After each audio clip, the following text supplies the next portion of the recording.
न च तस्मान्मनुष्येषु कश्चिन्मे प्रियकृत्तमः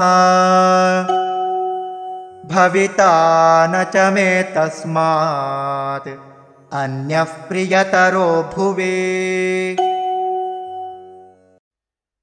न च तस्मात् मनुष्येषु कश्चित् मे प्रियकृत्तमः भविता न च मे तस्मात् अन्यः प्रियतरः भुवि।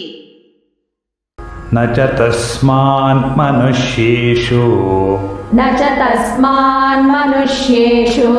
कश्चिन्मे प्रियकृत्तमः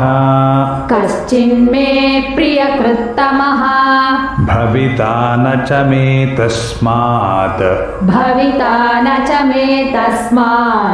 अन्यः प्रियतरो भुवि। न च तस्मान्मनुष्येषु कश्चिन्मे प्रियकृत्तमः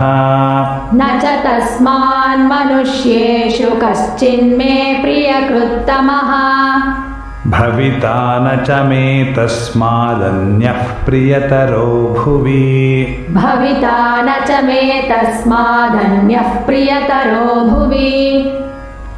न च तस्मान्मनुष्येषु कश्चिन्मे प्रियकृत्तमः भविता न च मे तस्मादन्यः प्रियतरो भुवि।